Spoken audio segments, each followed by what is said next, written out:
Hi hello నమస్తే అందరూ ఎలా ఉన్నారు మంచిగా ఉన్నారా? మా రామఫలం చెట్టుకి మొట్టమొదటి కాపొచ్చిందండి. మొట్టమొదటి పండు తెంపి మా వారు దేవుని దగ్గర పెట్టారు. తర్వాత దాన్ని తీసి మా చిన్నదానికి ఇచ్చారనమాట. ఆయన చేసిన తప్పేంటంటే టైం చూసుకోకుండా తెచ్చివ్వడం. టైం 5 అయింది. మా పెద్దది స్కూల్ నుంచి వచ్చిందండి. ఇంకేముంది దాని చేతిలో పండు చూసి ఇద్దరికి మధ్య పెద్ద రన్నింగ్ రేస్ అయ్యిందనమాట. కానీ మా చిన్నదానితో ఏదైనా దానికి ఇష్టమైనది తీసుకోవడం అంత ఈజీ కాదండి. దాని దగ్గర నుంచి ఏమైనా తీసుకోవాలంటే బ్రహ్మ కష్టం అనమాట. మొత్తానికి వాళ్ళ డాడీ ఏదో ఒకలాగా తీసుకొని ఇద్దరికి షేర్ చేశారనమాట. మా చిన్నదాన్ని నేను నాకు కూడా కొంచెం పెట్టమ్మా అంటే చూడండి ఎంత పెట్టిందో.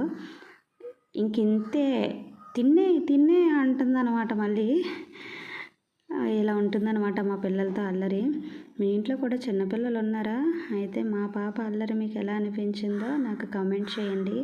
అలాగే మన ఛానల్ని సబ్స్క్రైబ్ చేయడం మర్చిపోకండి. షేర్ చేయండి.